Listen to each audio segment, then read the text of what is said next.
یا زہرا ہم سارے عزادار تیرے بچوں کے غمخوار، بس مجلس و ماتم کے طلبگار ہیں.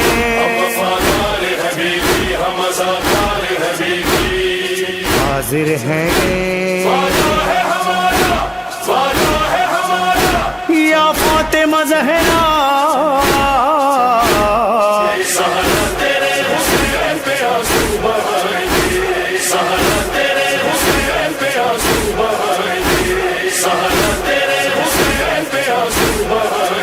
اعوذ باللہ من الشیطان الرجیم، بسم اللہ الرحمن الرحیم.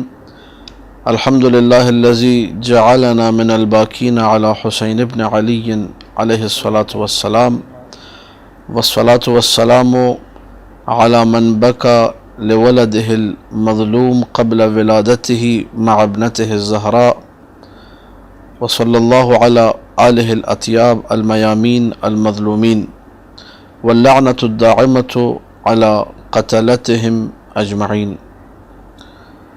عرض خدمت یہ ہے کہ جو سوال آپ نے کیا کہ کیا وجہ ہے کہ ہم اس دور میں گریہ کریں، کیا وجہ ہے کہ ہم لوگ گریے کو اپنا شعار بنائیں، کیا ضرورت ہے آج 1400 سال بعد گریہ کرنے کی. تو عرض خدمت یہ ہے کہ ہم لوگ ہیں مسلمان، عالم اسلام سے ہمارا تعلق ہے، اور چونکہ عالم اسلام سے ہمارا تعلق ہے تو ہم سب مسلمان ہونے کے ناطے مدیون ہیں رسول اسلام کے. رسول اسلام جس دین کو لے کر آئے، جن زحمتوں کو انہوں نے اس دین کو ہم تک پہنچانے کی خاطر اٹھایا، ان تمام زحمتوں کے اجر قرآن کی نص کے مطابق قُلْ لَا أَسْأَلُكُمْ عَلَيْهِ أَجْرًا إِلَّا الْمَوَدَّةَ فِي الْقُرْبَى، مجھے کوئی اجر نہیں چاہیے سوائے مودت فی القربہ کے. یہ قرآن مجید کی وہ مشہور و معروف آیت ہے جسے ہم سب آئے مودت کے نام سے جانتے ہیں. تو اب جب تک کوئی بھی کلمہ پڑھنے والا روئے زمین پر باقی ہے، کوئی بھی اللہ کا نام لیوا، رسول اللہ کا نام لیوا اور اہل بیت علیہ السلام کا نام لیوا روئے زمین پر موجود ہے، تب تک اس کے لیے اسلام کو قبول کرنا، دین اسلام پر عمل پیرا ہونا، اس حوالے سے اپنی اپنی زندگی میں اجر ادا کرنا ہوگا. اور رسول نے کوئی روپیہ پیسہ، کوئی سونا چاندی، کوئی قیمتی جواہرات نہیں مانگے، بلکہ وہ چیز مانگی ہے کہ جس کا نام ہے مودت فی القربہ. میرے اہل بیت سے محبت کرو، میرے اہل بیت سے مودت اختیار کرو. یہ مودت جو ہے اس کے مظاہر میں سے ایک مظہر گریہ ہے. ہمارا گریہ دلیل ہے اس بات کی کہ ہم مودت فی القربہ اپنے وجود میں رکھتے ہیں، ہم اجر رسالت کو ادا کرتے ہیں. لہٰذا یہ سوال درست نہیں ہے کہ اس دور میں کیا ضرورت ہے، بلکہ میں یہ کہوں گا کہ جب سے اللہ کے رسول نے کہا قولوا لا الہ الا اللہ تفلحوا، اس وقت سے لے کر آج تک اور تا قیام قیامت، جب تک مسلمان روئے زمین پر موجود ہے اور اشہد ان لا الہ الا اللہ کی صدائیں بلند ہیں، اشہد ان محمد رسول اللہ کی صدائیں بلند ہیں، تب تک یہ گریہ ضروری ہے. کیوں؟ اجر رسالت کی ادائیگی کی خاطر. لہٰذا جس کا تعلق اسلام سے ہے اس کو شرم آنی چاہیے یہ بات کرتے ہوئے. نعوذ باللہ جو بعض وہابی سعودی عرب سے مفتی آ کر چینلز پر یہ کہتے ہیں، جن کو میں نے اپنے گنہگار کانوں سے سنا، کہ سید الشہداء کے غم میں جو شیعہ آنسو بہاتے ہیں یہ آنسو نجس ہے، یہ آنسو بہانا جو ہے حرام ہے، یہ آنسو بہانا جو ہے بدعت ہے، ایسی مجالس میں شرکت حرام ہے. ان لوگوں کو اصل دین کا نہیں پتہ ہے، ان کو معلوم ہی نہیں ہے کہ دین کی بقا ہی ان آنسوؤں کی وجہ سے ہے.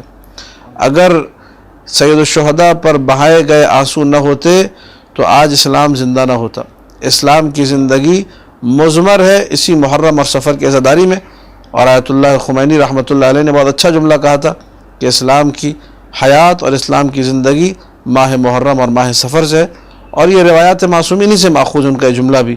معصومین علیہ السلام نے اسلام کو زندہ رکھنے کے لیے ہر دور میں سید الشہداء پہ گریے کو زندہ رکھا ہے کسی نہ کسی شکل میں. نو خانوں کو بلایا گریہ کروایا، مرثیہ خانوں کو بلایا گریہ کروایا، خود محفلیں منعقد کی، مجلسیں منعقد کی، لوگوں کو بلایا، مصائب پڑھ کے سناتے تھے، گریہ کرتے تھے، اور مظلومیت اہل بیت لوگوں تک پہنچتی تھی. نتیجہ کیا ہوتا تھا؟ جب اہل بیت کی مظلومیت لوگوں تک پہنچے گی لوگ ان پر گریہ کریں گے تو خود بخود ان کی محبت اہل بیت سے بڑھے گی، مودت فی القربہ پوری کائنات میں منتشر ہوگی اور پھیلے گی۔ لہٰذا گریہ کی کیا ضرورت ہے؟ گریہ کی اس لیے ضرورت ہے کہ مجھے اگر اپنے آپ کو مسلمان ثابت کرنا ہے تو گریہ کرنا ہوگا، اگر مجھے یہ ثابت کرنا ہے کہ میرا عالم اسلام سے تعلق ہے تو مجھے گریہ کرنا ہوگا، اگر مجھے اپنے تشخص، اپنے ایک عنوان کو باقی رکھنا ہے کہ میں بھی کلمہ پڑھنے والوں میں ہوں تو مجھے گریہ کرنا ہوگا تاکہ آئے مودت پر عمل کر سکوں۔ قل لا اسألکم علیہ اجرا الا المودۃ فی القربہ کا حق ادا کر سکوں۔ عرض خدمت یہ ہے کہ اس حدیث کا پس منظر حضرت عائشہ نے بیان کیا، اور اہل سنت کے بڑے بڑے علماء نے اپنی کتابوں میں لکھا کہ حضرت ابو بکر کی وفات پر حضرت عائشہ بلک بلک کے رو رہی تھی، حتیٰ کہ انہوں نے ایک پتھر اٹھا کے اپنے سر پہ دے مارا غم و اندوہ کی کیفیت میں۔ یہ مسند احمد ابن حنبل میں یہ حدیث موجود ہے۔ تو ایسے عالم میں خلیفہ دوم کا وہاں سے گزر ہوا اور انہوں نے ڈانٹا حضرت عائشہ کو، اور اس وقت یہ حدیث پڑھی اور کہا کہ میں تمہیں منع کرتا ہوں۔ بہت انہوں نے سخت جملے کہے، میں اس کلپ میں نہیں کہنا چاہوں گا، اور کہا میں منع کرتا ہوں، یہ گریہ مت کرو۔ اللہ کے رسول نے یہ کہا تھا ان المیت لیعذب ببکاء اہلہ علیہ۔ اس وقت جو ہے حضرت عائشہ نے جواب دیا، خلیفہ دوم کو بھجوایا، کہہ کر جواب بھجوایا کہ آپ کو نہیں معلوم اللہ کے رسول نے یہ جملہ کب کہا تھا؟ جب ایک یہودی شخص جو ہے مدینہ میں مرا تھا، اور یہودی کے مرنے کے بعد اس کے گھر والے بیٹھ کر یہودی پہ گریہ کر رہے تھے، تو اللہ کے رسول نے اس موقع پر کہا تھا ان المیت لیعذب، یعنی جو مرنے والا ہے اس پر عذاب نازل ہوتا ہے اگر اس کے گھر والے اس پر گریہ کریں۔ تو اللہ کے رسول نے یہودی کے بارے میں کہا تھا، مسلمانوں کے بارے میں نہیں کہا تھا۔ لہٰذا وہ لوگ جو کہ اس کو بالکل پس منظر سے ہٹا کر بیان کرتے ہیں، ان کو تو انہی کی والدہ ماجدہ ام المومنین نے بہترین جواب دیا حضرت عائشہ نے کہ بابا یہ حدیث یہودیوں کے بارے میں ہے، مسلمانوں کے بارے میں نہیں ہے، اس کا مسلمانوں کے گریہ سے کوئی تعلق نہیں ہے۔ اللہ کے رسول نے کسی مسلمان کے بارے میں یہ نہیں کہا، بلکہ انشاءاللہ ہم آگے چل کے بیان کریں گے کہ خود رسول اللہ نے گریہ کیا ہے میت پر، اور نعوذ باللہ پھر رسول اللہ پہ ان کا اعتراض وارد ہوگا۔ نستجیر باللہ من ذالک، اللہ ہمیں اس کفر سے بچائے۔ اور رسول اکرم صلی اللہ علیہ وآلہ کی جب ہم لوگ سیرت کا مطالعہ کرتے ہیں تو گریہ کے کئی واقعات ہمارے سامنے آتے ہیں، اور ان واقعات میں سے ایک مسلم الثبوت واقعہ رسول اکرم صلی اللہ علیہ وآلہ کا گریہ ہے حضرت حمزہ، جو کہ سید الشہداء ہیں۔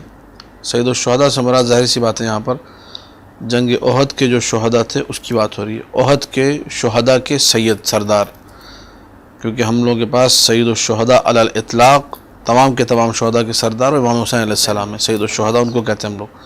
تو یہ جو سید الشہداء جمع روایات اسی طریقے سے ہوگا کہ ان کو سید الشہداء احد کہا جائے، احد کے شہداء کے سردار۔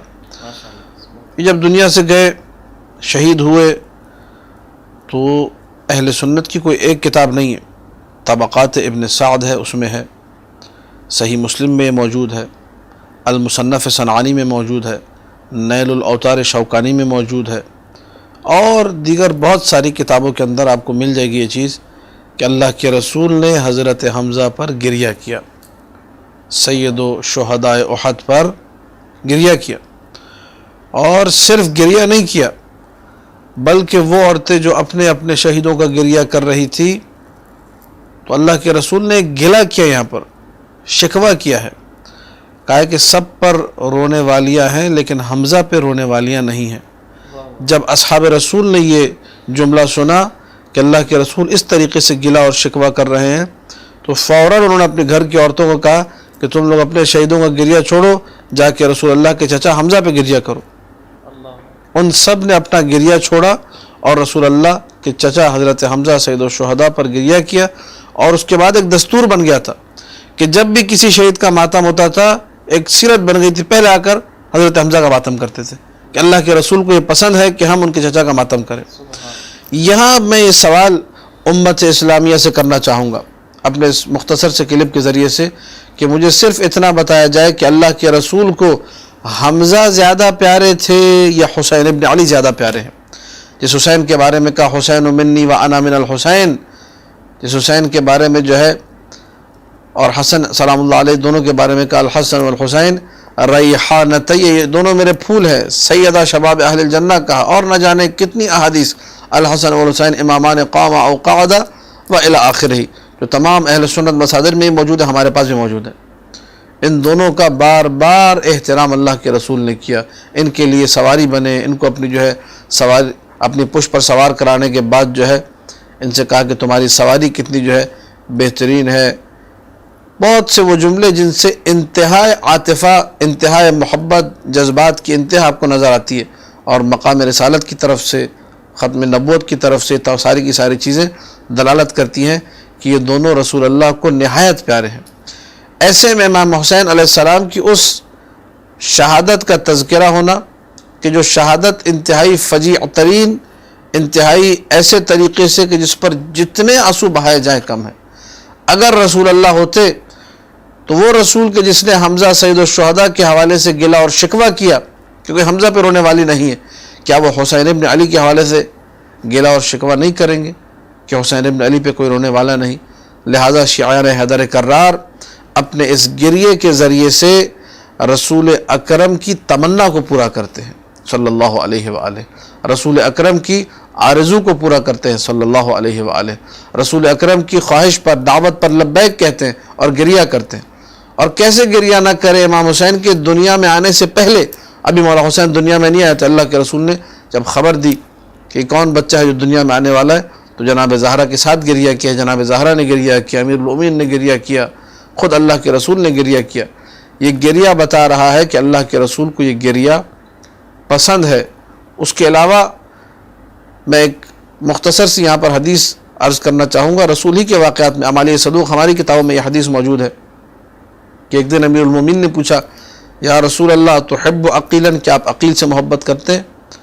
کہا کہ انی احب عقیلا حبین، میں عقیل سے دو برابر دگنی محبت کرتا ہوں۔ میں دگنی محبت کیوں ہے؟ کہا ایک تو محبت کی وجہ یہ ہے کہ ابو طالب کو عقیل بہت پیارے ہیں، اس لیے بھی عقیل سے محبت ہے، اور ایک خود مجھے عقیل سے محبت ہے۔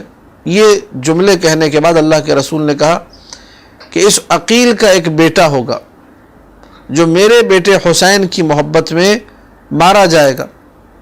اور اس کے بعد یہ جملہ اللہ کے رسول نے کہا تدمع علیہ عیون المؤمنین، عقیل کے بیٹے مسلم پر مؤمنوں کی آنکھیں گریہ ہوں گی، مومن سارے گریہ کریں گے۔ وتصلی علیہ الملائکۃ المقربون، اللہ کے ملائکہ مقربین اس پہ رحمت کی دعا کریں گے عقیل کے بیٹے مسلم کے لیے۔ یہ کہنے کے بعد اللہ کے رسول زار و قطار گریہ کرنے لگے، یہاں تک کہ آنسو بہتے ہوئے پہلے رسول اللہ کے محاسن مبارک داڑھی تک پہنچے، اس کے بعد سینے تک پہنچ گئے۔ پھر رسول نے ایک شکوہ کیا اس مقام پر اور کہا کہ اشکو الی اللہ لما تلقى عترتی من بعدی، میں اللہ کی بارگاہ میں شکوہ کرتا ہوں ان مصائب کا کہ جو میری عطرت کو، جن مصائب کا سامنا کرنا پڑے گا میرے بعد۔ عقیل کے بیٹے مسلم کو اپنی عطرت قرار دیتے ہوئے، ابھی عقیل کے بیٹے مسلم پر وہ مظالم آئے نہیں ہیں، وہ مصائب آئے نہیں ہیں، وہ سارے مصائب انہوں نے دیکھے نہیں ہیں، لیکن اللہ کے رسول گریہ کر رہے ہیں۔ جب مسلم ابن عقیل کے لیے اللہ کے رسول گریہ کر رہے ہیں تو کیا حسین کے لیے گریہ نہیں ہے؟ جعفر طیار شہید ہوتے ہیں، اللہ کے رسول نے گریہ کیا۔ حضرت ابراہیم رسول کے بیٹے 1 سال کی عمر یا 14 مہینے کی جو عمر تھی اس میں جب ان کا انتقال ہوتا ہے، اللہ کے رسول گریہ کرتے ہیں۔ اصحاب آگے کہتے ہیں آپ گریہ کر رہے ہیں؟ کہا کہ جو ہے گریہ کر رہا ہوں، یہ گریہ رحمت ہے۔ اللہ کے رسول نے اس گریہ کو رحمت کہا۔ اہل سنت کی کتابوں میں یہ حدیث موجود ہے۔ اور اپنے قلب کے محزون ہونے کا ذکر کیا کہ میرا دل جو ہے غمگین ہے، اس میں کوئی بدعت نہیں ہے، اس میں کوئی حرمت نہیں ہے۔ رسول اللہ کی سیرت سے جو اہل سنت کی کتابوں میں ہے، گریہ مکمل طور پہ ثابت ہے۔ اور بہت ساری چیزیں ہیں جو اس مختصر سے کلپ میں بیان نہیں ہو سکتی، لیکن آخر میں اتنا ضرور کہنا چاہوں گا کہ خوش نصیب ہیں وہ لوگ جو آنسو بہا کر سید الشہداء کا پرسہ پیش کرتے ہیں بارگاہ رسالت میں اور بارگاہ فاطمہ سلام اللہ علیہا میں، اور اپنے آپ کو شریک غم قرار دیتے ہیں۔ حقیقت میں یہ لوگ امام زمانہ کے مددگار ہیں، امام زمانہ کی مدد کرنے والے ہیں۔ پردہ غیبت میں بیٹھ کر آخری وارث اس طریقے سے گریہ کنا ہے، یہ لوگ بھی گریہ کر کے اس بات کا ثبوت دیتے ہیں کہ ہم لوگ حسینی ہیں، ہم لوگ عزادار حسین ابن علی ہیں۔ السلام علیکم ورحمۃ اللہ وبرکاتہ۔